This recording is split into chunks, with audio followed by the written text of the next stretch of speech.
شرور انفسنا ومن سیئات اعمالنا من يهد الله فلا مضل له ومن يضلل فلا هادي له واشهد ان لا اله الا الله وحده لا شريك له واشهد ان محمدا عبده ورسوله اما بعد فان خير الحديث كتاب الله وخير الهدي هدي محمد صلى الله عليه وسلم وشر الامور محدثاتها وكل محدثة بدعة وكل بدعة ضلالة وكل ضلالة في النار. اعوذ باللہ السمیع العلیم من الشیطان الرجیم من حمزہ ونفخہ ونفثہ. بسم اللہ الرحمن الرحیم. اللہم صلی علی محمد وعلی آل محمد کما صلیت علی ابراہیم وعلی آل ابراہیم انک حمید مجید. اللہم بارک علی محمد وعلی آل محمد کما بارکت علی ابراہیم وعلی آل ابراہیم انک حمید مجید. رب اشرح لی صدری ویسر لی امری واحلل عقدۃ من لسانی یفقہوا قولی. رب زدنی علما.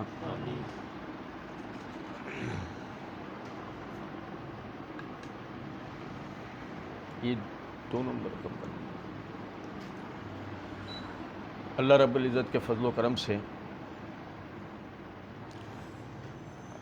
ہم نماز کے معنی و مطالب کے حوالے سے پڑھ رہے تھے، اور جیسے کہ اللہ رب العزت نے قرآن پاک کے اندر فرمایا یا ایھا الذین آمنوا لا تقربوا الصلاۃ وانتم سکریٰ حتی تعلموا ما تقولون. اے ایمان والو، نماز کے قریب بھی نہ جاؤ حالت سکر میں، یہاں تک کہ تمہیں پتہ ہو کہ تم کیا کہہ رہے ہو.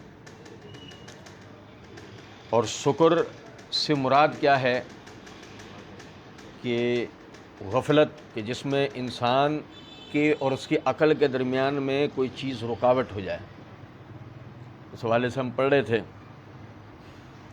نماز کے معنی مفہوم سیکھنا، جاننا اور اس کے مطابق نماز پڑھنا نماز کی حقیقی روح کو پا لینا، اس فضیلت و برکت کو پا لینا ہے جس کا وعدہ اللہ رب العزت نے نماز کے لیے جہاں بھی قرآن پاک کے اندر، جیسے مثال ان الصلاۃ تنہی عن الفحشاء والمنکر، نماز روکتی ہے بے حیائی و بری باتوں سے.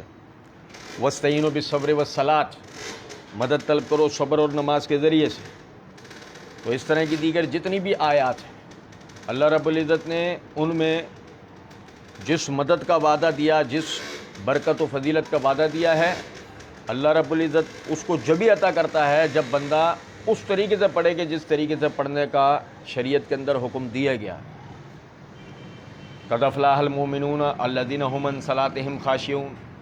کامیاب ہو گئے وہ مومنین کہ جنہوں نے اپنی نمازوں میں عاجزی برتی. اب وہ عاجزی کی کیفیت آتی جب بندہ جو پڑھ رہا ہے اس کو پتہ ہو کہ وہ کیا پڑھ رہا ہے. اس حوالے سے ہم نے قیام اور رکوع کے اندر جو پڑھی جانے والے دعائیں اور صورتیں اور اذکار ہیں اس کے حوالے سے ہم نے پڑھا تھا. نبی صلی اللہ علیہ وسلم رکوع سے اٹھتے تھے اور فرماتے تھے اللہ سمع اللہ لمن حمدہ، اور ساتھ فرماتے ربنا ولک الحمد، اور اس کے بعد دعا پڑھتے. ہم انشاءاللہ اس حوالے سے پڑھیں گے.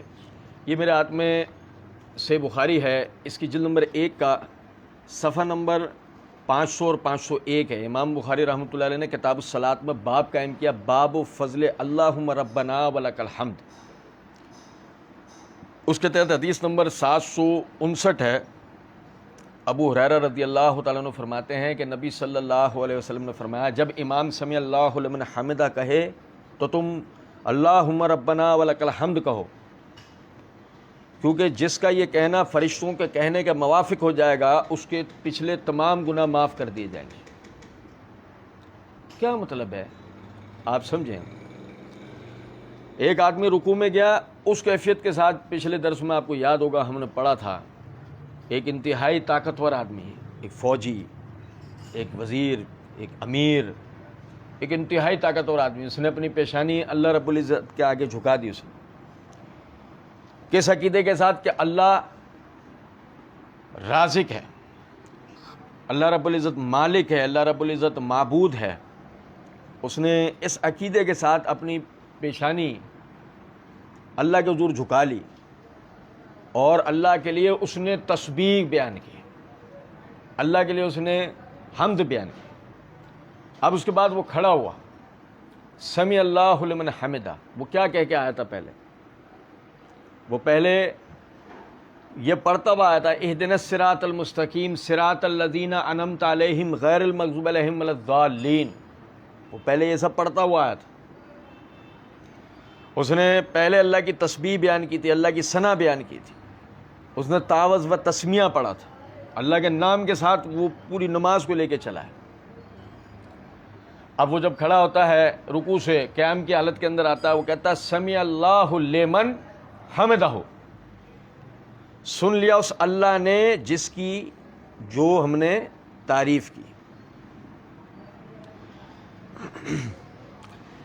آپ دیکھیں کہ اگر ہمارے ارد گرد یہ کفری عقیدہ نہیں ہوتا، اگر ہم نے لوگوں کی زبانوں سے یہ الفاظ نہیں سن لیے ہوتے کہ جو مایوسی کے عالم میں یا شرک کے عالم میں ایک بندے کی زبان سے نکلتے ہیں، اللہ ہماری نہیں سنتا۔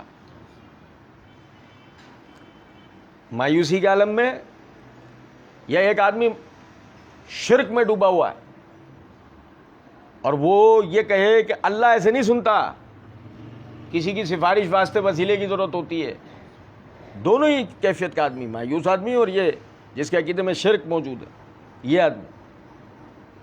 آپ دیکھیں کہ اگر یہ موجود نہیں ہوتے تو شاید ہم کبھی بھی نہیں سمجھ پاتے کہ بندہ اللہ کی سماعت کا اقرار کیوں کرتا ہے، اللہ نے یہ کیوں سکھایا ہے۔ سمع اللہ، سن لیا اس اللہ نے۔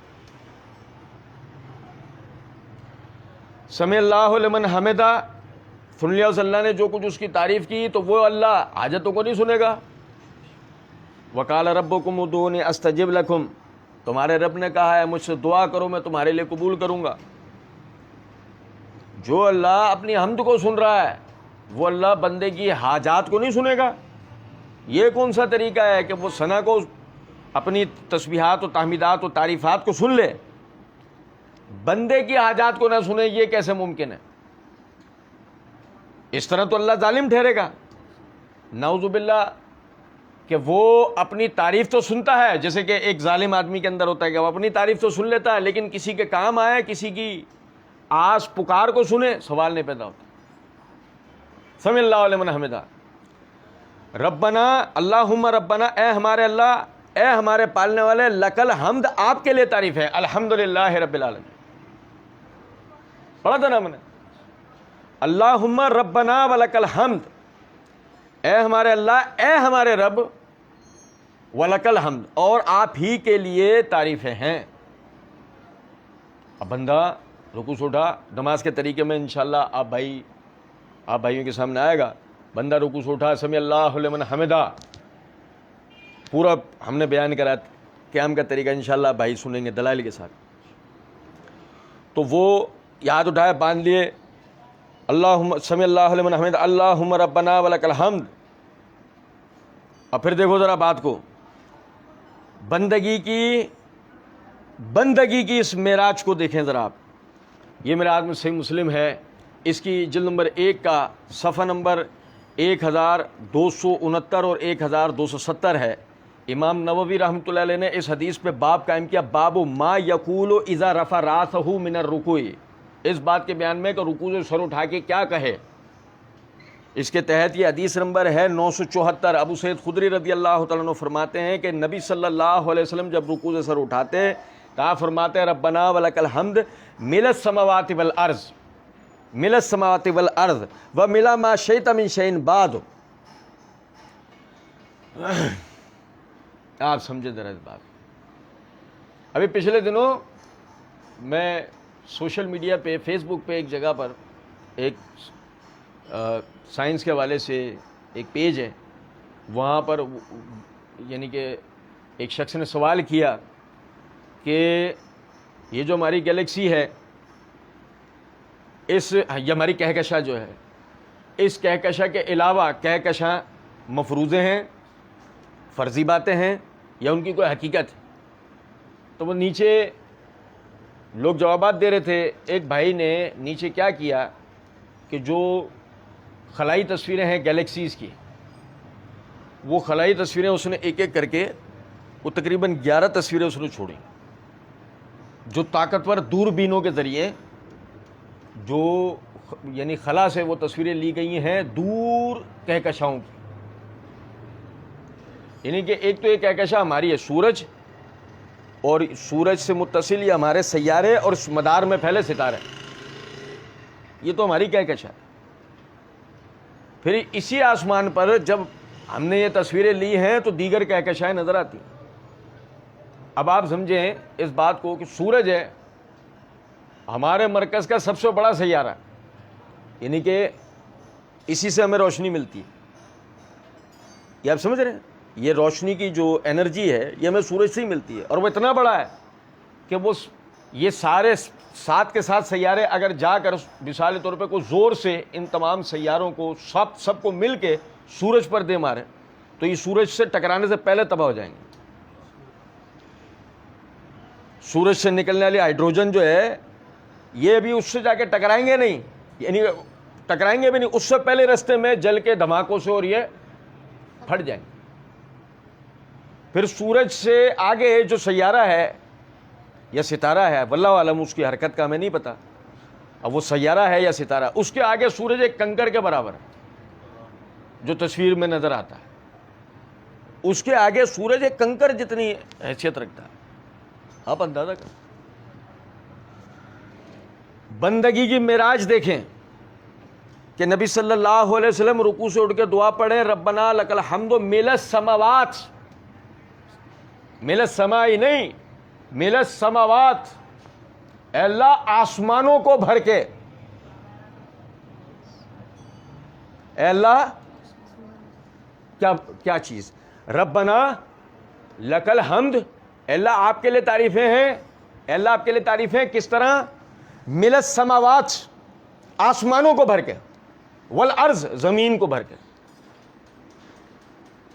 بندگی کی معراج دیکھیں آپ نے، اللہ کی حمد بیان کرنے کے لیے طریقہ دیکھیں کہ کیا عاجزانہ اور کیا شان الفاظ ہیں، بندے کی عاجزی اور اللہ کی شان جو بندہ جس طرح بول سکتا ہو، بیان کر سکتا ہو، ربنا لک الحمد مل السماوات والارض، اللہ آپ کے لیے تعریفیں ہیں آسمانوں کو بھر کے۔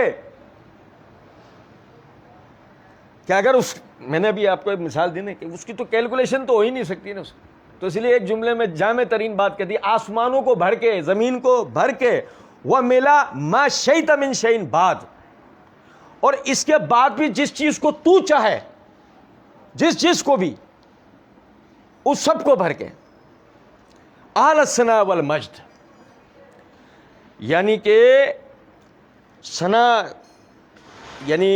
ثنا پڑھنے والوں کے لیے، بزرگی بیان کرنے والوں کے لیے، تعریف بیان کرنے والوں کے لیے یہی لائق ہے، اعلی الثناء والمجد۔ نہیں سمجھے کہ ہر تعریف کرنے والا، ہر بزرگی بیان کرنے والا اس کے لیے یہی لائق ہے کہ وہ تیرے لیے کیا کہے، اے ہمارے رب آپ کے لیے کیا کہے، کہ آپ کے لیے تعریفیں آسمانوں کو بھر کے، زمین کو بھر کے، جو کچھ آپ چاہے اس کو بھر کے۔ احق ما قال العبد، حق ہے بندے کا کہ وہ ایسا کہے، حق ہے بندے کا کہ وہ ایسا، احق کو بندہ حقدار ہے، زیادہ حقدار ہے، ما قال العبد کہ جو بندہ یہ کہے، وَكُلُّنَا لَكَ الْعَبْدُ، اور یہی ہے بندے کے لیے، اللہ کی قسم۔ آپ سمجھیں ذرا بات، دیکھیں اگر ہم چھوٹی سی بات ہے کہ اللہ رب العزت نے مثال طور پہ میں نے آج دال کھائی ہو، میں نے دال کے ساتھ روٹی کھائی ہو، سنو ذرا بات، تو ایک دال اور ایک وہ روٹی، وہ دونوں جب فصلوں پر اگائی جاتی ہیں، وہ گندم اگ رہی ہے، وہ دال اگ رہی ہے، جب یہ اگائی جاتی ہیں، اگنے کے ایام سے لے کے اور کٹنے کے ایام تک ذرا وہ وقت دیکھیں غور سے، آپ اللہ کے آگے سجدہ ریز ہو جائیں گے۔ کیا کسان حسرت سے آسمان کی طرف دیکھ رہا ہوتا ہے کہ اگر بارش ہو جائے گی تو فصل اچھی ہوگی، اس نے پورے سال محنت کی ہے، اس نے پورے سال محنت کر کے فصل کا وہ دعائیں کر رہا ہے، فصل کو کیڑا نہ لگے، آندھی نہ چل جائے، سیلاب نہ آ جائے، بارش ہو جائے، فائدہ مند۔ وہ جو نبی صلی اللہ علیہ وسلم فرمایا کرتے تھے نا، اے اللہ ہم پر نفع والی فائدے والی بارش نازل فرما. آپ دعا کرتے تھے نا. سنیں ذرا, سمجھے بات کہ باقاعدہ وہ دعائیں کر رہا ہے فصل کو کیڑا نہ لگے, وہ دعائیں کر رہا ہے کہ آندھی نہ چلے فصلیں اکھڑ جائیں گی, وہ دعائیں کر رہا ہے سیلاب نہ آئے پانی بھر گیا فصلیں چل جائیں گی. سنیں ذرا بات. اور آخر میں وہ دعائیں کر رہا ہے کہ بارش ہو جائے جو اس فصل کے لیے فائدہ مند تاکہ پیداوار زیادہ ہو.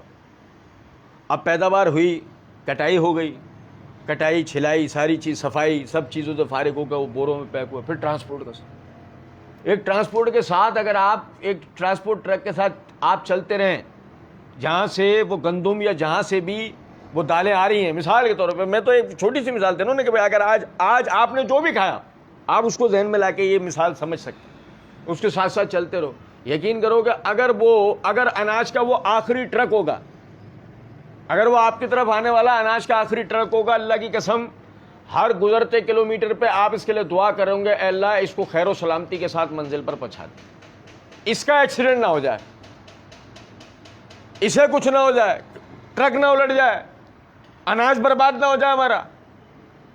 وہ آ کر فصلوں کو پہنچ گیا, وہ آ کر منزل کو پہنچ گیا ہے, گوداموں میں اتر گیا ہے, وہ ہم تک آیا ہے. اب پکانا کیسے ہے وہ دیکھو ذرا. غور طلب نکتہ ہے کہ جب پکانے کے اس عمل کو ہم دیکھتے ہیں جلتی آگ پر یا وہ گیس کے اوپر, جب وہ اس پہ پک رہا ہے, جل رہا ہے, اس پہ ہو رہا ہے وہ معاملہ, دیکھو ذرا اس کو ایک نظر کہ اگر یہ چیزیں ہمیں میسر نہیں ہوتی تو آج کیا یہ ہم کچی دالیں اور کچی گندم کھا کے گزارا کرتے. وہ پکا اس کے اوپر, پک کے ہمارے سامنے آیا. ہم تو بعض مرتبہ بغیر یعنی بسم اللہ سے تو شروع کرنا اپنی جگہ بات ہے, بغیر آخر میں اللہ کی حمد و ثنا بیان کیے یوں ہی اٹھ جاتے ہیں اور ہاتھ دھو لیتے ہیں. ورنہ اللہ کی قسم جب کھانا کھا کر آدمی فارغ ہو اور یہ سب چیزیں اس کے دماغ میں ہو نا, میں سچ بتا رہا ہوں آپ کو, وہ اللہ کے آگے سجدہ کیے بغیر اٹھ نہیں سکتا. کہ کیسے یہ سب کے بعد بدلے میں اللہ کو ہم نے کیا دیا ہے, اس سب کے بعد. یہ تو ایک معمولی سی مثال ہے نا. اگر آپ اس موسم کا پھل کھا رہے ہیں, آپ اس موسم کے پھل کھانے کے پودا لگنے سے لے کے درخت بننے تک, درخت بننے سے لے کے بارشیں برسنے تک, موسم کی تبدیلی تک, اور پھل کے آنے سے جوان ہونے تک, پکنے تک, پک کے درخت سے اترنے تک, اترنے سے آپ تک آنے تک, اور آپ کے کھانے تک, اگر آپ اس سارے عمل پہ توجہ کریں, وہ اللہ رب العزت کے حکم سے آپ تک پہنچا. آپ نے بدلے میں اللہ کو کیا دیا؟ اللہ نے جتنی نعمتیں ہم پر کی ہیں بدلے میں ہم نے اللہ کو کیا دیا ہے؟ کچھ بھی نہیں. یہی وجہ ہے بندگی کی معراج کو سمجھیں. احق ما قال العبد وکلنا لک عبد, حق ہے بندے کا کہ وہ ایسا کہے وکلنا لک عبد, اور یہی ہے بس بندے کے لیے کہ بندہ اللہ کی تعریف ہی کر سکتا ہے. بدلے میں اللہ کو کیا دے گا؟ کہ جو اس نے نعمتیں کی ہیں. اور دیکھیں اللہم لا مانع لما آتیت, کیا اللہ تعالیٰ نے سورہ یونس کے اندر فرمایا, جسے اللہ عطا کرے اس سے کوئی روکنے والا نہیں ہے, اور جس سے اللہ روک دے پوری کائنات مل کر بھی اس کو دلوا سکتی ہے. دیکھو ذرا کیا پڑھ رہے ہیں دعا, اللہم لا مانع لما آتیت ولا معطی لما منعت. اے اللہ جس کو آپ عطا کر دیں اس سے کوئی روکنے والا نہیں ہے, اور جس سے آپ روک دیں اسے کوئی عطا کرنے والا. یہ اللہ کے عطا سے دیتے ہیں. ابھی یہ قانون ہے اللہ کے ہاں, اللہ دے گا کوئی روکنے والا نہیں, اللہ روکے گا کوئی دلوانے والا نہیں. یہ قانون ہے اللہ کے ہاں. یہ قانون نہیں ہے یہ اللہ اس کو عطا کرے گا یہ دے گا, یہ قانون نہیں ہے اللہ کا. اللہ کا قانون یہ ہے کہ اللہ جو چاہے گا وہ ہوگا.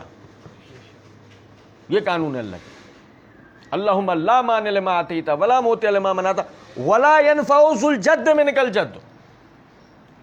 اور کوئی یہ آپ دیکھیں یار مقصد ویسے طالب علم اس کو بیان کرنے کا جو حق ہے نا, میں صحیح بات بتا رہا ہوں, میں بھی بول رہا ہوں, میرے اندر سے میرا ضمیر یہ بات بول رہا ہے کہ جس کو جس طریقے سے بتانا چاہیے ہم اس طرح بتا بھی نہیں پا رہے ہیں. میں صحیح بتا رہا ہوں آپ. ولا ينفع ذو الجد منک الجد. مریم علیہ السلام کے پاس فرشتہ آ کے کہہ رہا ہے تجھے اللہ کی طرف سے اس کے کلمے کی بشارت ہو، اس کا نام ہوگا مسیح عیسی ابن مریم. وہ کہہ رہی ہیں یہ کیسے ہو سکتا ہے، میں بدکار نہیں ہوں، مجھے آج تک کسی انسان نے ہاتھ تک نہیں لایا، مجھے اولاد کیسے ہوگی؟ نہیں سمجھا بات. جسے اللہ دے اسے روکنے والا. کذالک اللہ یخلق ما یشاء. فرشتہ کہہ رہا ہے تجھے کیا ہو گیا، اللہ جس کے لیے جیسے چاہے تخلیق کرتا ہے. یہاں تو بات یہ نا وہ چاہتی نہیں ہے، اللہ دے رہا ہے، روک لو.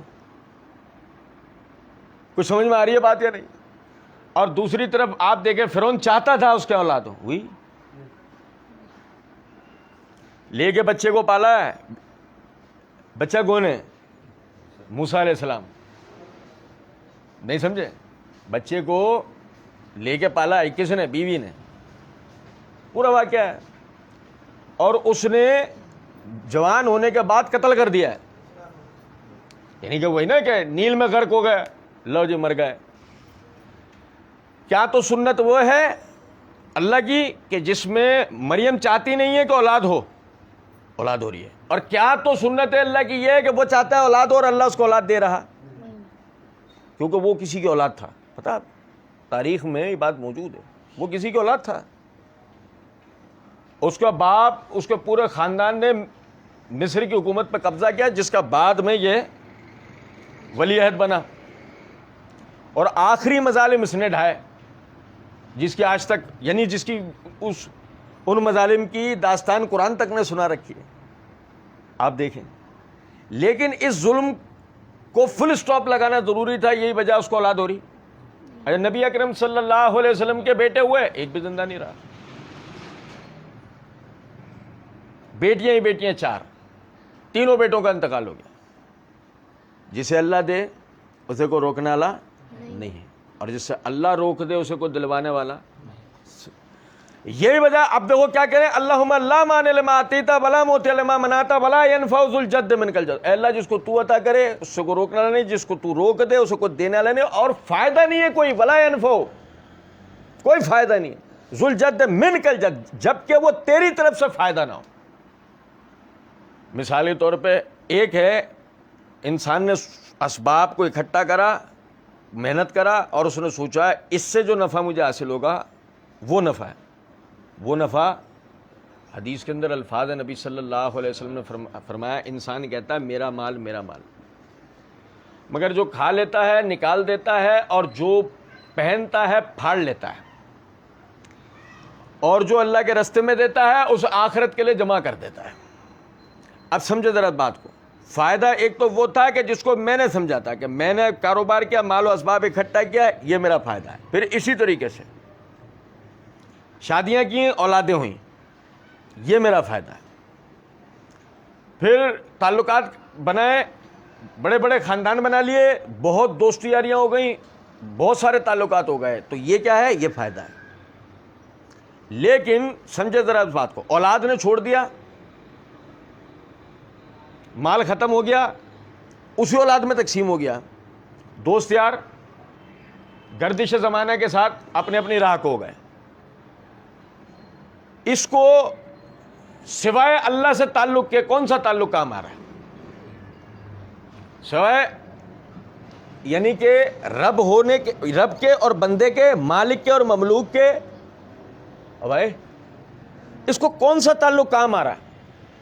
بچپن سے لے کے بڑے ہونے تک اس کو جو فائدہ اللہ سے پہنچا، بدلے میں اللہ نے اس سے کچھ مانگا نہیں، اس کو فائدے دیے، اور وہ فائدے اس نے ضائع کر دیے. مگر ان فائدوں کے بارے میں اگلے فائدے میں کوئی سوال نہیں ہوا.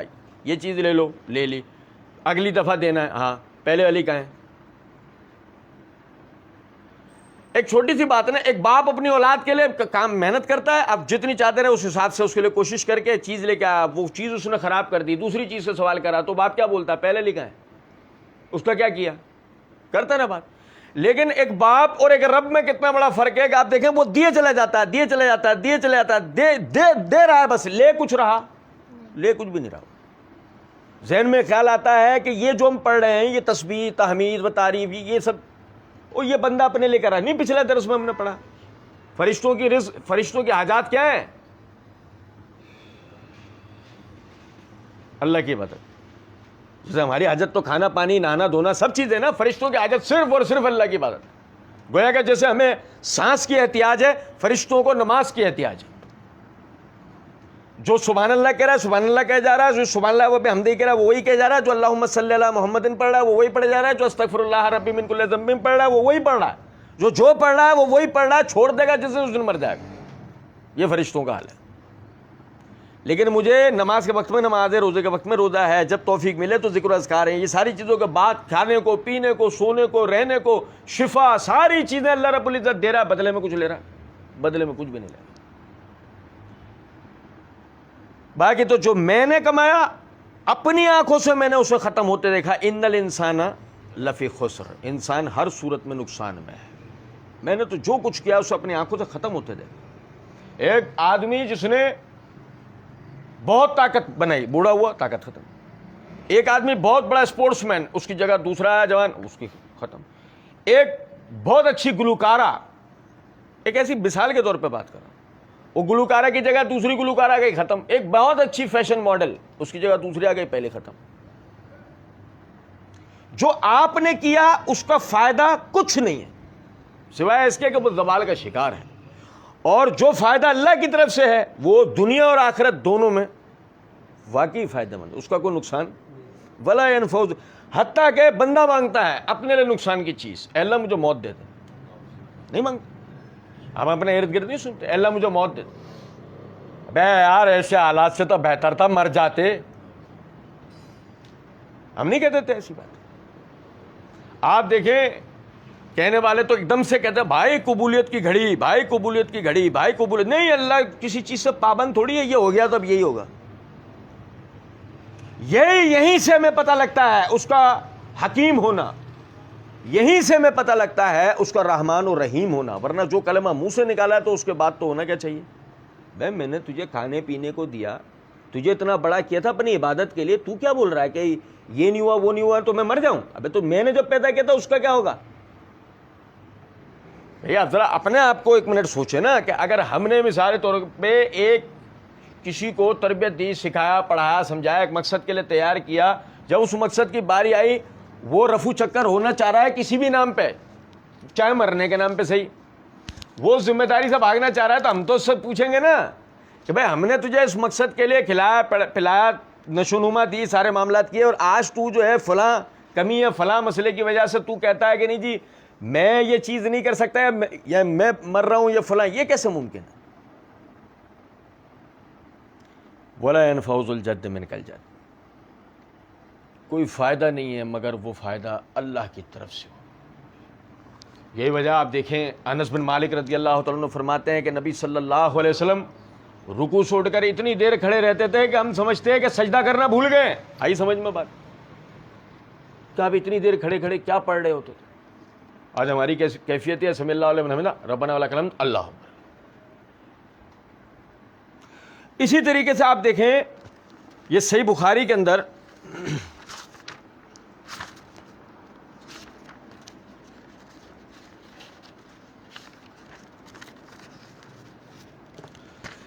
یہ جلد نمبر 1 کا صفحہ نمبر ہے 501. اسی باب کے تحت کتاب الصلاۃ میں اسی باب کے تحت امام بخاری رحمۃ اللہ نے باب قائم کیا فضل اللہم ربنا ولک الحمد. اس کے تحت حدیث نمبر 762 ہے. رفع بن رافع الزرقی رضی اللہ تعالیٰ عنہ فرماتے ہیں کہ ہم ایک دن نبی اکرم صلی اللہ علیہ وسلم کے ساتھ نماز پڑھ رہے تھے, آپ نے رکوع سر اٹھایا تو فرمایا سمی اللہ لمن حمدہ. ایک شخص نے آپ کے پیچھے یوں کہا ربنا ولک الحمد حمدن کثیرن طیبن مبارکن فیہ, حمدن کثیرن طیبن مبارکن فیہ. اچھا دیکھیں پہلے والی دعا تو ذہن میں رہے گی نا, ابھی دیکھیں ذرا وہ ہوا کیا ہے. ایک بات سمجھ میں آ گئی ہے کہ اس جگہ اللہ کی حمد بیان کرنی ہے. یہ جو مقام ہے رکوع سے اٹھ کے قیام والا, یہاں اللہ کی لمبی چوڑی حمد بیان کرنی ہے. وہ ان کی سمجھ میں بات آ گئی تھی, رکوع سے اٹھ کے اٹھنے والا قیام یہ ہے.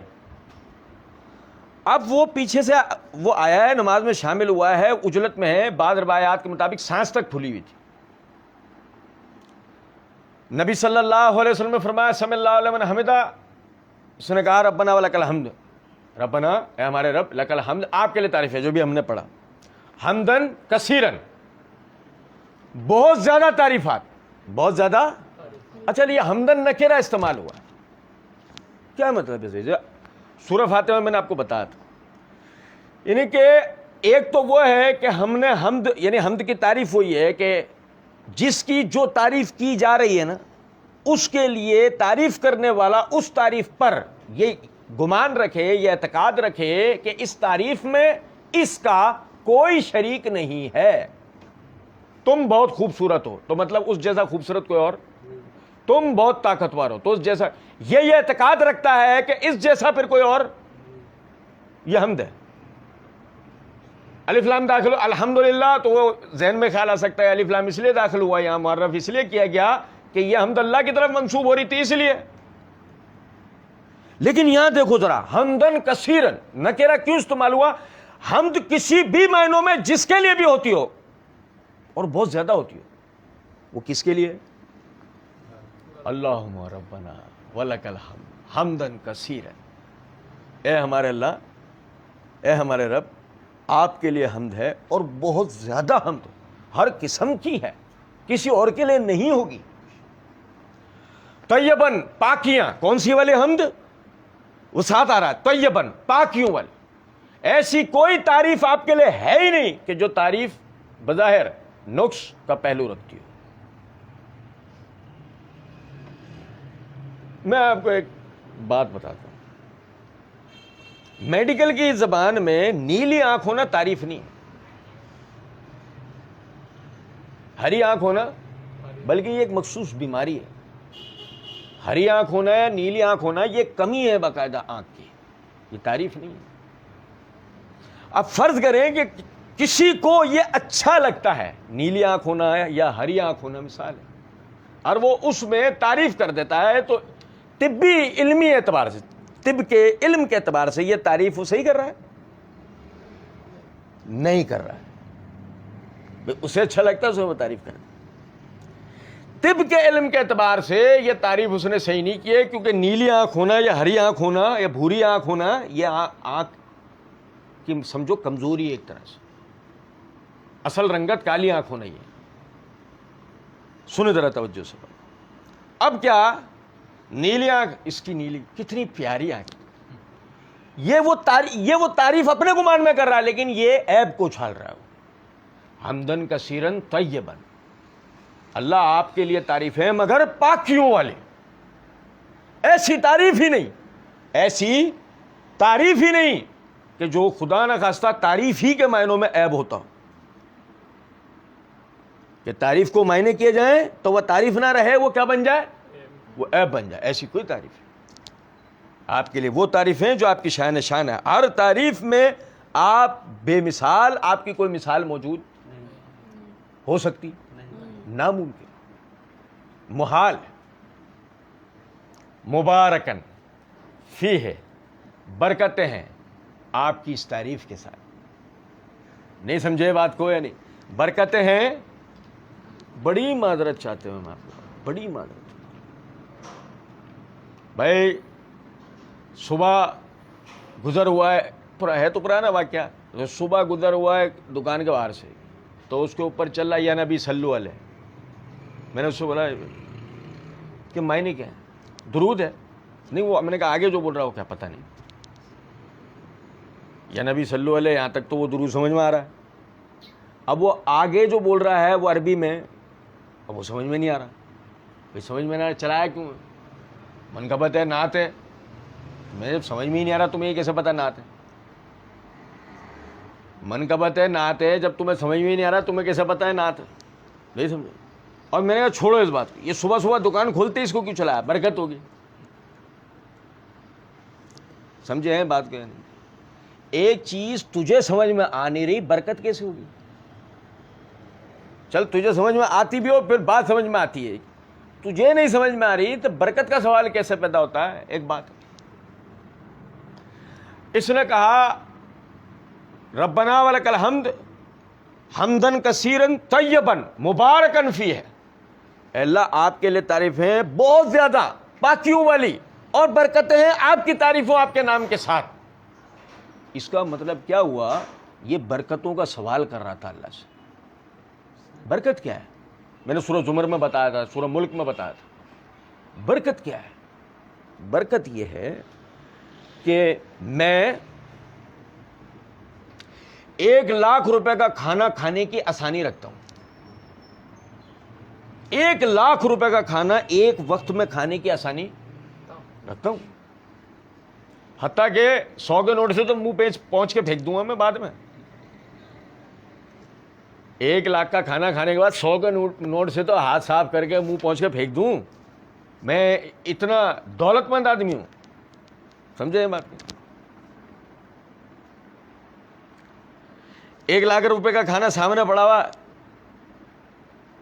بیٹھے ہیں اسے دیکھ رہے ہیں, آپ کو دیکھ رہے ہیں, کھانا کھائیں. نہیں, میں نہیں کھا سکتا. کیوں؟ ہائی بلڈ پریشر, ڈائبٹیز, دل کا مرض. سمجھے بات کو؟ کھانا کھانے کی طاقت رکھتا ہے مگر کھا سکتا کیوں؟ اللہ نے روک دیا ہے. مال ہے, کھانا کھانے کی طاقت بھی ہے, اتنے کا کھا سکتا ہے اور کوئی فرق نہیں پڑے گا, مگر کھا پا رہا نہیں. جبکہ اس کے برعکس ایک روٹی, آپ دیکھیں, میں مثال دیا کرتا ہوں, صحابہ کرام رضوان اللہ علیہ مجمعین کی روم سے جنگ ہوئی, جہاد کا سلسلہ جو چلا, روم سے ہونے والی جنگ میں جو رومی فوجی تھے ان کا کیا مسئلہ تھا؟ ہاتھی, گھوڑے, گدھے, شیر, چیتے سب کھاتے تھے, انسان کھا جاتے تھے. رومی سپاہی سب کچھ کھا جاتے تھے, سب کچھ جو ان کو کھانے کو ملتا سب کھا جاتے تھے. خونخوار درندے تو وہ اس نام پہ کھاتے تھے کہ یہ طبی حوالے سے بات ہوتی ہے نا کہ انسان جو کچھ گوشت کی چیز جو کچھ بھی کھاتا ہے نا اس کی فطرت اس کے مطابق بنتی ہے. تو وہ درندے تو کھاتے ہی اس بات کے اوپر تھے کہ جتنے خونخوار فوجی ہمیں چاہیے نا وہ درندے کھا کے ہی بن سکتے ہیں. شیر, چیتے, ہاتھی, گھوڑے سب کھا جایا کرتے تھے رومی فوجی. جب صحابہ کرام رضوان اللہ علیہ مجمعین سے ان کا آمنا سامنا ہوا, پہلا واقعہ جو ہوا وہ یرموک کی فتح بھی ہے, غزوہ موتا جسے کہا جاتا ہے. آپ دیکھیں کیفیت یہ ہے کہ سعد بن ابی وقاص رضی اللہ تعالیٰ عنہ فرماتے ہیں کہ ہم تھے نبی صلی اللہ علیہ وسلم کے ساتھ. واقعہ کیا ہوا تھا کہ کوفے میں, یہ کوفے کے جتنے فتنے تھے, حضرت عثمان سے لے کے سیدنا حسین اور حسین رضی اللہ تعالیٰ عنہ کے بعد دیگر حضرات کی شہادتوں میں ملوث تھے یہ اور جیسے لوگ. سعد بن ابی وقاص رضی اللہ عنہ کے لیے ایک مخصوص پروپیگنڈا کیا تھا انہوں نے. میں نے معرفت الصحابہ و اہل بیت سیریز میں اس کی تفصیل بتائی تھی. سعد بن ابی وقاص رضی اللہ عنہ نے جو جواب دیا امام بخاری رحمۃ اللہ علیہ اسے صحیح بخاری میں لایا سر بات. وہ کہتے ہیں کہ دیکھو یہ ہم پر اعتراض کرتے ہیں حالانکہ ہم تھے نبی صلی اللہ علیہ وسلم کے ساتھ اس وقت میں کہ جبکہ لوگ اتنا کھاتے تھے کہ جب پخانہ کرتے تھے تو ایسا لگتا تھا کہ بکرے نے مینگنیاں کی ہوئی ہیں. جب پخانہ کرتے تھے تو پخانے کی ہیت کیسی ہوتی تھی جیسے بکرے نے مینگنیاں کی ہوں. انسان کا پخانہ, لیکن کیا کہ جیسے بکرے نے مینگنیاں کی ہوں. اتنا کم خوراک ان لوگوں کی تھی, اتنی کم خوراک. ہم تھے نبی صلی اللہ علیہ وسلم, تو نبی صلی اللہ علیہ وسلم کے ساتھ آسودگی کا ایسا زمانہ جس میں پیٹ بھر کے, اول تو صحابہ نے کبھی نہیں کھایا, لیکن ایک میں ویسے بات کر رہا ہوں کہ پیٹ بھرنے والا زمانہ تو انہوں نے نبی صلی اللہ علیہ وسلم کے بعد دیکھا ہے. ابو بکر عمر کے زمانے میں جا کے حالات بہتر ہوئے ہیں, اس سے پہلے تو ہے. اس کا مطلب یرموک کی لڑائی میں بھی ان کی کیفیت یہی ہوگی نا, اور ہونا ہو تبوک میں تو ہوگی. رومیوں سے یہ دو بڑی بڑی لڑائیاں ان کی ہوئی ہیں, رسول اللہ صلی اللہ علیہ وسلم کی حیاتی میں ہوئی ہیں. آپ موجود, آپ ساتھ تھے دونوں غزوات. اور آپ یہ دیکھیں کہ باقاعدہ وہ بکرے جیسی مینگنیاں کرنے والے کس سے لڑنے گئے؟ لڑنے کس سے گئے ہوں گے؟ کیسے؟ جن کی بکرے جیسی مینگنیاں کر رہے ہیں ان کی فزک کیسی ہوگی, دیکھنے میں کیسے لگ رہے ہوں گے؟ ہڈیوں کے ڈھانچے بتائیے لگیں گے کیسے؟ ہو گال اندر دب گئے ہوں گے, پیٹ اندر دھس گئے ہوں گے, پسلیاں باہر آ گئی ہوں گی, ایسے ہوں گے نا وہ ان سے لڑنے گئے. خالد بن ولید رضی اللہ تعالیٰ عنہ نے 9 تلواریں اپنی تلواروں سے توڑ ڈالی اسی میں. وہ ان سے لڑنے گئے, انہوں نے اپنی تلوار سے 9 تلواریں توڑ دی ان کے. اب سوال یہ پیدا ہوتا ہے طاقت آئی کہاں سے ان کے اندر؟ یہ بکرے کی طرح مینگنیاں کرنے والوں طاقت کیسے آ گئی ان کے اندر اتنی؟ جو کھا رہے ہیں نا اتنی سی جو, یہ لو یوں یہ اتنی سی چلو میں، یہ لو مٹھی پر جو آئی تھی، یہ لو، تھوڑی تو کھا لے، تھوڑی تو کھا لے، تھوڑی تو کھا لے، تھوڑی تو کھا لے. کہیں سے گھی کی پیالی آ گئی، یہ لے ایک چمچ، یہ لے کھا لے، پھانک لے، یہ لے ایک چمچ. یہ دودھ آ گیا، وہ خندق والا واقعہ تو سب کے ذہنوں میں نا، خندق کھودنے وقت جو دودھ کا پیالہ آیا تھا، بسم اللہ پڑھ کے سب کو پلا دے، وہ ایک ہی پیالے سے سب پی رہے ہیں.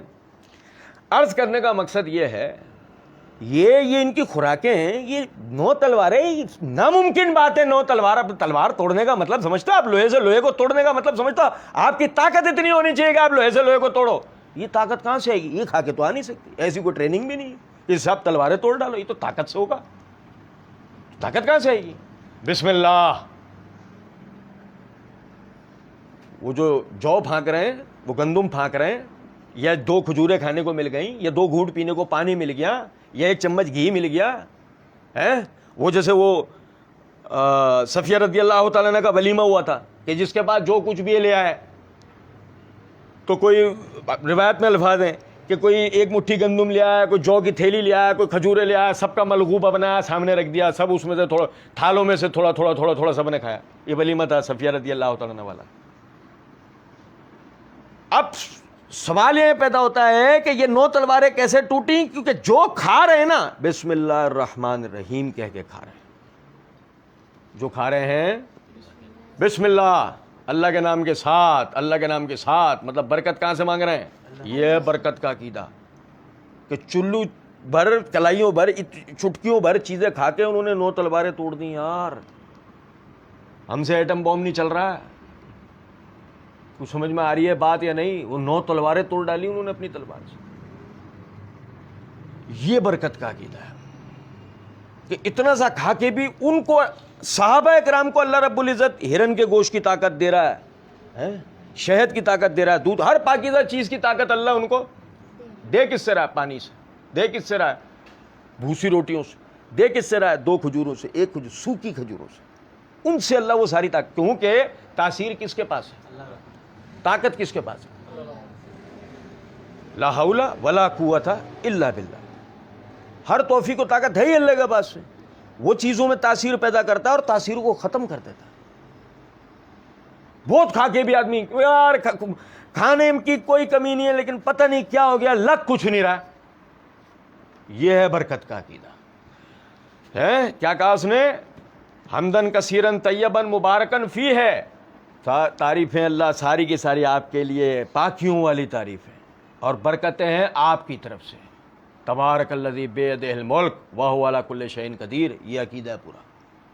برکتیں اس کے نام کے ساتھ، جس کے ہاتھ میں ہر چیز کی اختیار و بادشاہت ہے اور وہ ہر شے پہ قدرت رکھنے والا ہے. یہ ہے برکت کا عقیدہ کہ آدمی روٹی کھائے گا اور اللہ سے سوال کرے گا گوشت کی طاقت کا، دودھ پیے گا اور شہد کی طاقت کا، پانی پیے گا دودھ اور شہد کی، اللہ اس کو ان میں دے گا. یہ ہے برکت کا عقیدہ. بیٹی مانگے گا، بیٹا مانگے گا، بیٹی پیدا ہوگی، بیٹے سے بہترین ہوگی. مریم علیہ السلام کی والدہ بیٹے کے لیے نظر مانی ہے، بیٹی پیدا ہوئی ہے اور اللہ بتا رہا ہے یہ بیٹی بیٹوں سے افضل ہے، یہ بیٹی بیٹوں سے افضل ہے. تو برکت کس کی طرف سے؟ اللہ رب العزت کی طرف سے. تو سمجھ میں آتی ہے بات؟ یعنی کہ جو انس بن مالک رضی اللہ تعالیٰ نے فرمایا کہ نبی صلی اللہ علیہ وسلم رکوع سے اٹھ کر اتنی دیر کھڑے رہتے تھے، ہم سمجھتے کہ آپ سجدہ کرنا، یہ رکوع سے وہ ہاتھ باندھے یہ ساری دعائیں پڑھ رہے ہوتے. اور اس خشوع و خضوع کے ساتھ، اس معنی مفہوم کے ساتھ، یہ جو ہم نے بحیثیت طالب علم پڑھا ہے، آپ خود سوچیں ذرا اس بات کو کہ اگر بندہ اس کو پڑھتا ہے تو اس کے لیے وہ فوائد و برکات کہ جس کا اللہ رب العزت نے بندوں سے وعدہ کیا، کیوں نہیں اس کو حاصل ہوگی. پھر آپ دیکھیں کہ جیسے کہ ابو ہریرہ رضی اللہ تعالیٰ عنہ فرماتے ہیں کہ نبی صلی اللہ علیہ وسلم اللہ اکبر کہہ کے سجدے میں جاتے. اللہ بڑا ہے. سنو ذرا بات، بڑی بات ہے اللہ کی قسم. کیا ہوا بھائی؟ سلیمان علیہ السلام سجدہ کر رہے ہیں. میں کبھی یہ میں بات آپ کو بتا رہا ہوں نا، اس کو بیٹھ کے سوچئے گا. جو میں آپ کو بتا رہا ہوں اس کو بیٹھ کے سوچئے گا. سلیمان علیہ السلام سجدہ کر رہے ہیں، تخت پہ بیٹھے ہوئے. سمندر، اللہ رب العزت نے بتایا ہے سمندر کی اندر، سمندر کے اندر غوطے لگا کر آپ کے لیے قیمتی پتھر نکال کے لا کے محل پر لگا رہے ہیں جنات. سمندر کی تہ میں انسان کیسے جائے گا؟ اتنے قد کاٹ کے چاہیے جو سمندر کی تہ میں چلے جائیں. اتنے قد کاٹ کے کون ہیں؟ جنات ہیں. قرآن بتا رہا ہے کہ سمندر کی تہ میں اتر کے ان کے لیے کیا لے کر آ رہے ہیں؟ قیمتی پتھر، موتی، دیگر محل پہ لگا. کچھ بات آ رہی ہے سمجھ میں؟ اور وہ جس نے جو مانسٹر ہے وہ کہہ رہا ہے آپ کا دربار برخاست نہیں ہوگا اس سے پہلے میں تخت لے آؤں گا. اور پھر اس نے کہا کہ جس کے پاس علم تھا وہ والے جن نے کہا آپ پلک بھی نہیں جھپکائیں گے اس سے پہلے لے آؤں گا. کیا مطلب؟ ٹائم ٹریولنگ جانتا ہے وہ اتنا عالم فاضل آدمی ہے کہ وہ ٹائم ٹریولنگ کو جانتا ہے اور واقعی پلک بھی نہیں جھپکی اور تخت تمہارا کھڑا. سمجھے ہیں بات؟ اس وقت جو سلیمان علیہ السلام نے کہا اسے چھوڑیں. لیکن ذرا طاقت کا اندازہ کریں. طاقت کیا ہے؟ طاقت کیا ہے؟ محل کون بنا رہے ہیں؟ اور عام سپاہیوں میں سے ایک سپاہی کہہ رہا ہے دربار برخاست نہیں ہوگا اس سے پہلے تخت لے آؤں گا. کس کا؟ ملکہ سبا کا. کون؟ خطہ عرب کی سب سے طاقتور ملکہ اور سب سے ویل اسٹیبلش قوم اہل سبا. مطلب آپ اندازہ کریں اللہ رب العزت نے ان کی معیشت کو اس طریقے سے بیان کرا ہے، ان کے دائیں اور بائیں جنت تھی. اللہ نے ان کی معیشت کو اس طرح قرآن میں بیان کرا ہے، ان کے دائیں اور بائیں جنت. آج ان کے دائیں بائیں صرف ریگستان ہے. دبئی یہ سب. سنیں ذرا بات. سلیمان علیہ السلام نے اس کو مسلمان ہونے کا پیغام بھیجا اور بجائے اس وقت مسلمان ہونے کے اس درباریوں کے کہنے میں آ کے اس نے جنگ کے لیے کہہ دیا. اس وقت سلیمان علیہ السلام سمجھ گئے تھے بات کو. عورت اس میں اتنی طاقت کہاں. کہنے لگے جاؤ اس کا تخت لے کر آ جاؤ. کیونکہ حدود نے کیا کہا تھا؟ وَلَهَا عَرْشٌ عَظِيمٌ. اس کا تخت بہت بڑا ہے. اس کا تخت بہت بڑا ہے. تو جب ایک جانور تک کو بھی وہ محسوس ہوا ہے نا تو اس کی طاقت نظر کس چیز سے آتی ہے؟ جاؤ اس کا تخت لے کر آؤ. وہ اگر آج کا زمانہ ہوتا تو پتہ کیا؟ جاؤ ایٹم بم اٹھا کے لے آؤ، سارا ایٹمی ریئیکٹر ہی اکھیڑ کے لے آؤ. کچھ بات آ رہی ہے سمجھ میں؟ نہیں. چل وہ آ گیا پلک جھپکنے سے پہلے. یہ طاقت کا اندازہ کریں. لیکن یہ دنیا کا سب سے طاقتور انسان جب سجدہ کرتا ہے تو کیسا لگتا ہے اللہ کے آگے؟ جب یہ اللہ کی قسم جب یہ اللہ کے آگے اپنے دونوں ہاتھ بلند کر کے کہتا اللہ اکبر، اللہ کو اختیار باقی بچا نہیں ہے. اس لیے اس وقت کہا تھا ھذا من فضل ربی. یہ نہ میرا کمال نہ تیرا کمال، یہ کس کا کمال ہے؟ جس نے ہمیں یہ طاقت دی. ھذا من فضل ربی، یہ میرے رب کا فضل ہے. اور یہی وجہ ہے اس کی فضل کو تسلیم کرتے ہوئے اللہ اکبر دونوں ہاتھ بلائے. اے اللہ آپ بڑے ہیں، ہمارے لیے کوئی اختیار، ہمارے لیے کوئی اختیار. آج سجدے میں وہ طاقتور ترین آدمی، ناک اور پیشانی سجدے میں. ناک اور پیشانی اللہ کے آگے. بارش ہوگی، بارش ہوگی، کیچڑ ہوگی، ناک پر پیشانی پہ کیچڑ لگے گی. یہ وہ لوگ ہیں جو مٹی نہیں لگنے دے سکتے. یہ وہ لوگ ہیں جو مٹی لگنے دے سکتے. یہ وہ لوگ ہیں کہ جو ان کو کوئی مٹی نہیں لگنے دے سکتا. ان کا ماننا لا، یہ وہ لوگ ہیں، ان کا ماننا لا ان کو مٹی نہیں لگنے دے سکتا. لیکن ذرا سمجھو بات کو. وہ دیکھو ذرا صحیح بخاری کتاب الصلاۃ میں امام بخاری رحمۃ اللہ نے باب تک قائم کیا اس کے اوپر. بڑی حکمت ہے ہر بات کہ نماز میں اگر پیشانی ناک کے اوپر سجدے کے دوران مٹی لگ جائے تو اسے نہ ہٹانے کا بیان. نہیں ہٹانا ہے. اب حدیث میں الفاظ ہیں، انس بن مالک رضی اللہ تعالیٰ عنہ فرماتے ہیں تیز بارش ہوئی رات میں، نبی صلی اللہ علیہ وسلم میں فجر کی نماز پڑھانے کے لیے آئے. آپ نے فجر کی نماز پڑھائی، جب سجدہ کیا، سجدے سے سر اٹھایا تو ہم نے دیکھا آپ کی ناک اور پیشانی پر کیچڑ کے اثرات تھے. کیونکہ وجہ یہ ہماری ماربل ٹائل والی آج کی مسجد نبوی نہیں تھی. وہ مسجد نبوی تھی جس کی زمین کچی تھی، بارش میں کیچڑ ہوتا تھا. آپ ذرا نبی صلی اللہ علیہ وسلم کو غور سے دیکھیں، ایک تصور لائے تھے. صحابہ آپ کو مٹی بھی لگنے دے سکتے تھے، لیکن ابھی کچھ کیوں نہیں کر رہے ہیں؟ وجہ کیا ہے؟ کس کے آگے کھڑے ہیں؟ بات ساری یہ ہے، ساری بات یہ ہے سجدہ، یہ ایک سجدہ جسے تو گراں سمجھتا ہے، 1000 سجدوں سے تجھے دیتا ہے نجات۔ یعنی کہ اگر بندہ اللہ کے آگے اپنی پیشانی ٹکا دے، اللہ اس کی پیشانی کسی اور کے آگے ٹکنے دے گا؟ اللہ ہی نہیں ٹکنے دے گا، چھوڑو دوسرے کی بات۔ اگر آدمی اللہ کا بندہ بن کے دکھا دے، سبحان ربی الاعلیٰ، سبوحن قدوس رب الملائکۃ والروح، سبحانک اللہم ربنا وبحمدک اللہم اغفر لی، پڑھا تھا نا میں نے رکوع میں، دونوں کو پڑھا تھا، دونوں دعاؤں کو۔ سبوحن قدوس رب الملائکۃ والروح کیوں پڑھی جاتی ہے، سجدے میں کیوں پڑھی جائے گی، وہ آپ سنیں گے انشاءاللہ آپ کو سمجھ میں آئے گا۔ سبحانک اللہم وبحمدک اللہم اغفر لی کیوں پڑھی جاتی ہے، وہ آپ وہ درس سنیں گے، اس میں بتایا۔ لیکن سبحان ربی الاعلیٰ، یہ بات وہ پہلے ابتدا کے اندر کیا کہا تھا؟ ابتدا کے اندر کہا تھا مکی دور ہے، ابھی وہ لوگ نہیں ہیں جو فرعون یا موسیٰ کے بارے میں سوال کرتے ہوں۔ مکہ میں وہ لوگ نہیں تھے نا، یہودی نہیں تھے، مکہ میں یہودی نہیں تھے، مکی دور ہے، ابھی وہ لوگ نہیں ہیں جو موسیٰ یا فرعون کے بارے میں کوئی سوال کرے، کچھ پوچھیں، نہیں۔ اللہ رب العزت نے سورہ اعلیٰ نازل کی اور فرمایا سبح اسم ربک الاعلیٰ۔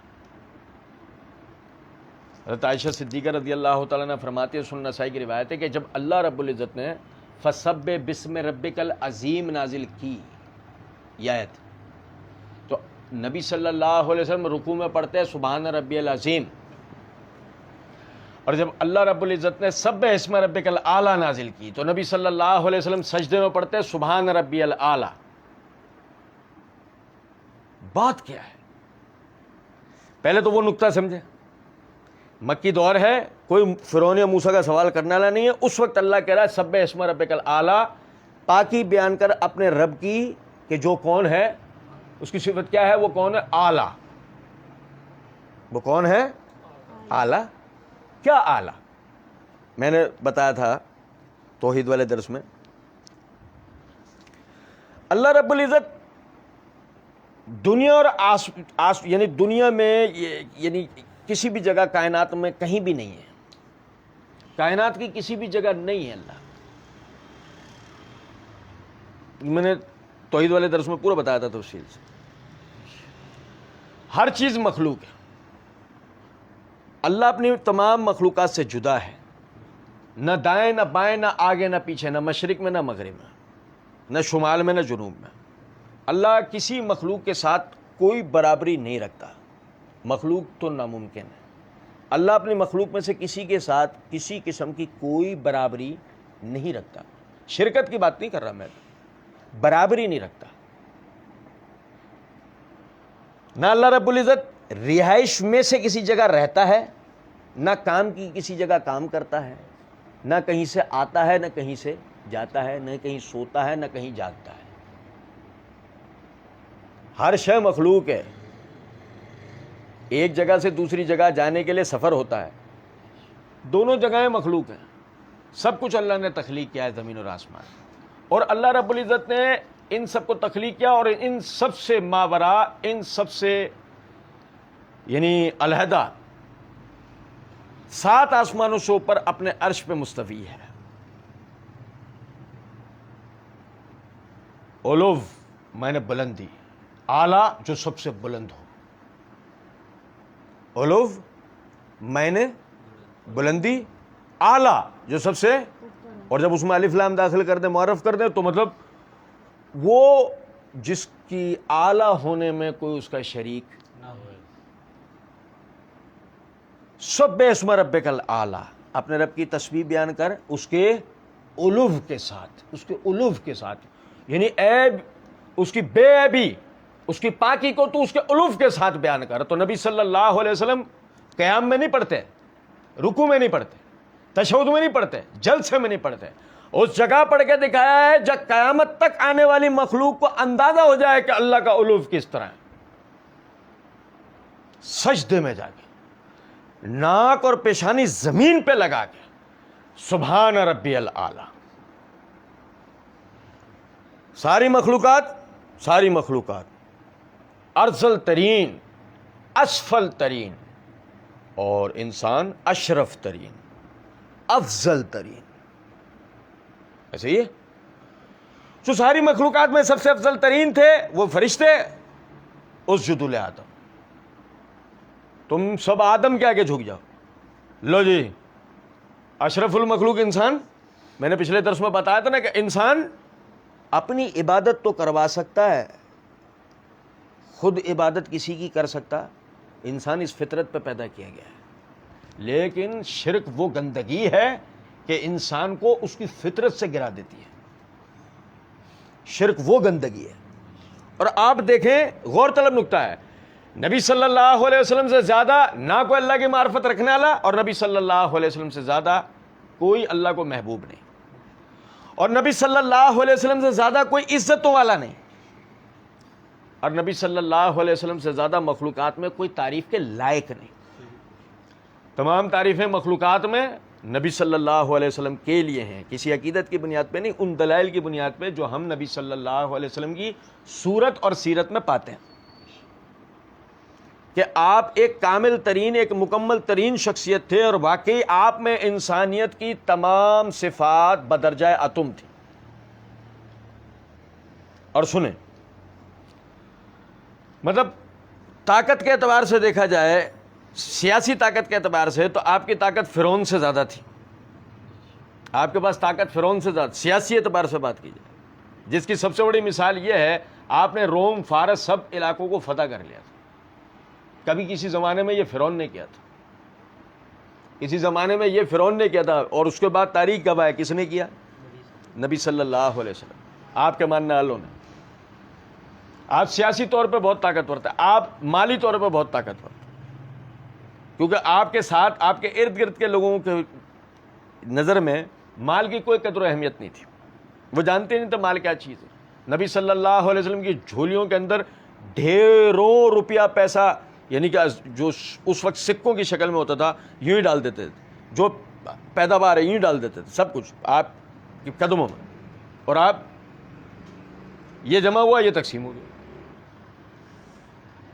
یہ کیفیت ہوتی تھی کہ ایک ٹکڑا بچ گیا، ایک ٹکڑا، ایک سونے کا ٹکڑا تقسیم کرنے میں بچ گیا، ایک ٹکڑا. فجر کی نماز پڑھانے آئے تو اس وقت یاد آیا، نماز پڑھاتی فوراً اٹھ کے گھر کی طرف چلے گئے. صحابہ حیران، یہ آپ کا طریقہ نہیں تھا. تھوڑی دیر بعد واپس آئے تو وہ ٹکڑا ہاتھ میں تھا، اور جب صحابہ نے پوچھا اللہ کے رسول خیریت تھی، تو فرمایا کہ رات کو جو مال غنیمت آیا سب تقسیم کر لیا تھا میں نے، یہ بچا تھا ٹکڑا، یہ رہ گیا تھا، یہ میں اب یاد آیا مجھے، تو اس کو تقسیم کرنے کے لیے لے کر آیا. مال و اسباب کی آپ کو کوئی کمی، طاقتور آپ تھے، سیاسی اعتبار سے بھی طاقتور تھے، یعنی کہ جسمانی اعتبار سے بھی اللہ نے آپ میں، حضرت عائشہ صدیقہ رضی اللہ تعالیٰ نے فرماتی ہیں کہ نبی صلی اللہ علیہ وسلم کو اللہ رب العزت نے 100 مردوں کی طاقت دی تھی، طاقتور بھی تھے آپ. خندق کھودنے والے ہمارے کسی پیر و مرشد سے خندق کھدوا کے تو دیکھو، ہمارے پیر و مرشدوں سے، ہمارے عمراء صدور سے کبھی بولو نا خندق کھودنے کی. ابو ہریرہ رضی اللہ تعالیٰ عنہ سے ایک پتھر باندھنے کے بعد برداشت نہیں ہوا تو قمیض اٹھا کے دکھا رہے تھے، اور نبی صلی اللہ علیہ وسلم نے 3 پتھر باندھے ہوئے اور اس کے بعد خندق کھود رہے ہیں. طاقتور بھی تھے آپ. لیکن جب سجدہ کرتے ہوں گے تو کیسے لگتے ہوں گے؟ جب اللہ کے آگے وہی طاقتور ترین شخصیت جب وہ سجدہ کرتے ہوں گے تو کیا کیفیت ہوگی معبود کی اور عابد کی، مالک کی اور مملوک کی، خالق کی اور مردوک کی، کیا کیفیت ہوگی. اور کیا پتہ لگے گا ہمیں کہ یار واقعی میں مخلوق ہے، خالق ہے. یہ جب انہوں نے سجدہ کر دیا تو باقی ہمارے لیے کیا بچا. سبحان ربی الاعلیٰ، پاکیاں ہیں ہمارے اس رب کے لیے، اس کے لیے بلندیوں کے ساتھ، کہ اس کے ساتھ کوئی بھی شریک ہو سکتا ناممکن ہے. ایک آسمان کو کراس کر نہیں سکتے ہم، تو عرش پہ استوا کی بات کر رہے ہیں. ناممکن ہے اللہ کے ساتھ کوئی شریک ہو سکتا، ناممکن ہے، عقلاً محال ہے. کوئی آدمی کہ میں اس کی دلیل دے سکتا ہوں، تو اپنے پاس ہی رکھ لے. یہ تو بڑی آسان بات ہے، تو اپنے پاس ہی رکھ لے اس کو، کیونکہ جب دلیل والی بات ہوگی تو بڑا ذلیل ہوگا، یہ 100% بات، کیونکہ جب اللہ کے لیے بات ہوگی تو الف سبح اسم ربک الاعلی، الف سے بات ہوگی، اور مخلوق کے لیے جب بات ہوگی تو لقد خلقنا الانسان فی احسن تقویم ثم رددناہ اسفل السافلین، ہم نے انسان کو سب سے بہترین تخلیق میں پیدا کیا، لیکن اس کے بعد لوٹا دیتے ہیں اس کو ارذل ترین عمر پہ۔ انسان کے لیے تو سافلین ہے، اور علیین کس کے لیے؟ اللہ رب العزت کے لیے۔ یہ انسان اشرف المخلوق ہو کر ہے، اور وہ اللہ ہے، سبحان ربی الاعلی۔ یہ ہے بندے کا سجدہ۔ تو اگر ہم نماز کی ایک ایک دعا کو، ایک ایک ذکر کو پڑھ سمجھ کے اور اس کیفیت کے ساتھ نماز پڑھیں گے، تو جو اللہ رب العزت نے نماز کی حقیقی برکات کا جو وعدہ کیا ہے وہ لازمی ہم پائیں گے۔ اللہ رب العزت سمجھنے اور عمل کرنے کی توفیق دے۔ وما علینا الا البلاغ۔